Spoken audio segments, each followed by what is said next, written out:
एकादशी माता की कथा। प्राचीन काल में सतयुग में राजा वेकोनस नामक एक महान और तेजस्वी राजा का शासन था।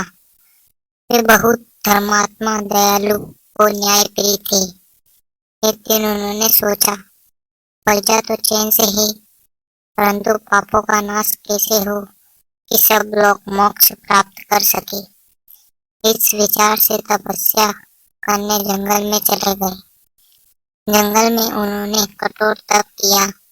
उनकी तपस्या से भगवान विष्णु प्रसन्न होकर उनके सामने प्रकट हुए और कहा, राजन, मांगो, क्या इच्छा है। राजा ने विनम्र होकर कहा, प्रभु, मैं चाहता हूँ कि मनुष्य आसानी से पाप मुक्त होकर आपका सानिध्य प्राप्त कर सके। भगवान विष्णु बोले, राजन, आज से तुम्हारी इच्छा पूरी होगी। चंद्र मास के शुक्ल पक्ष की 11वीं तिथि को मैं एक दिव्य शक्ति का प्राकट्य करूंगा जो सभी प्राणियों को पापों से मुक्त करेगी। इस तिथि का नाम होगा एकादशी।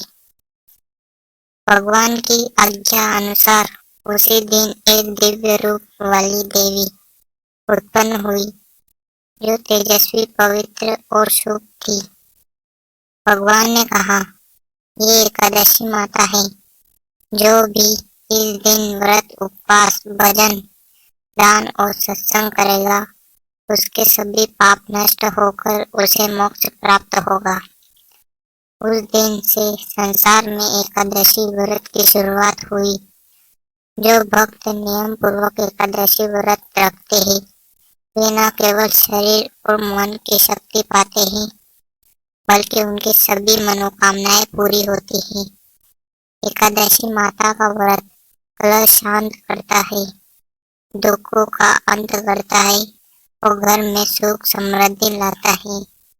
इसलिए कहा गया है, एकादशी व्रत करता सब शुभ कार्य, पाप कटे मन शांत, हो मिल प्रभु का द्वार।